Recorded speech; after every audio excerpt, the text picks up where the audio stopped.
you become a judge, you're no longer a Nigerian. You're a president and you're no longer a Nigerian. And that is the root of the problem. It is a Nigerian problem. If you're a corrupt Nigerian and you're made a judge, you will be a corrupt judge. If you're a corrupt Nigerian and you become a SAN, you will become a corrupt SAN. The problem is a Nigerian problem. It starts from the home, it starts from the communities. We don't even hold each other accountable any longer. So, sir, I equally have a question for you. Perhaps we should legislate who people marry. Why should a prominent politician's wife be able to be a judge? It should be against the law. You see somebody,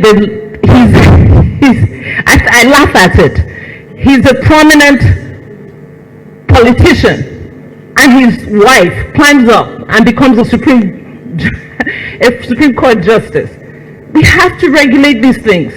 And so people will say, how can you regulate love? You're not regulating love, you're regulating sanity and discipline. If your wife needs to be a judge, then you need not be an elected official. You must pick one. Let us get serious. Let us get serious. You hear court judgments, and the judge sitting there is the wife of a senator, and the senator comes on the floor of the Senate and tells us, well, in the bedroom, I have negotiated for some of you, and we laugh.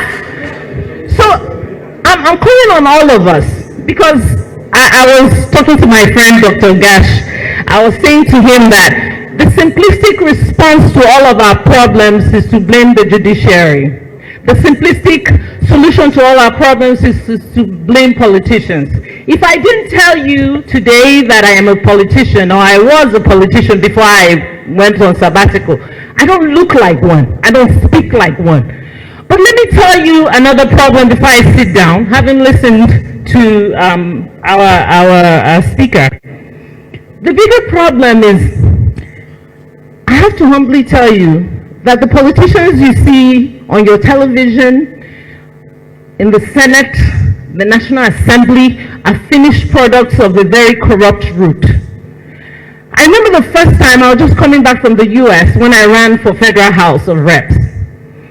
I went to one of the delegates' house, and I must say this with all sense of humility. The man couldn't speak English, was a secondary school dropout, was riddled with poverty. I was trying to understand, how can this man gauge if I'm good enough to represent him? I could barely sit on his seat. The house was filthy. All of you politicians know what I'm talking about. But multiple people like him were responsible to vote for who was going to represent them. And then you wonder what is wrong. With all due respect, it's not lawyers that pick these people. It's not people seated here that choose who's going to represent their parties. Let's get serious.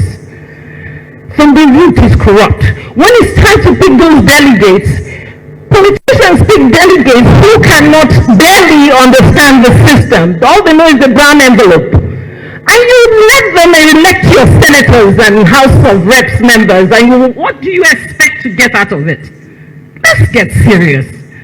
When they are writing these delegates, most of them are not even educated. They can't read, they can't write. They don't understand anything. They're waiting for the bags of rice. They don't care about issues. Give me the money. And then finally, because maybe this is not the right time to say all of this, but finally, before I sit down, I want to challenge us.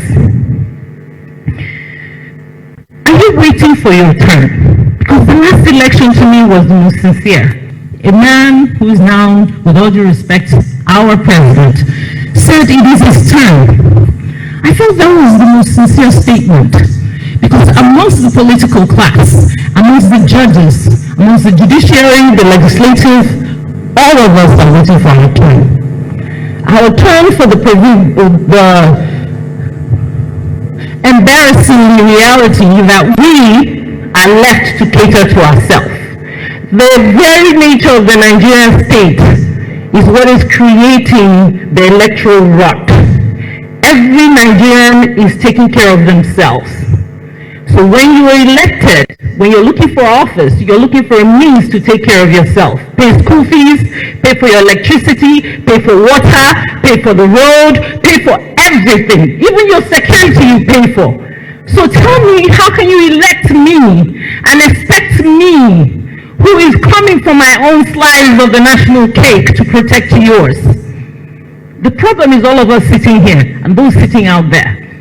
It may be simple to hold the judiciary responsible, but what I hold them responsible for, with all due respect, is before you became a judge, you were a Nigerian. And sir, because you're the governor we're seeing, you were once a governor, and now you are the chairman of the ruling party. Before all of that, you were a Nigerian. Let's think about Nigeria first. Thank you very much. Now, wow.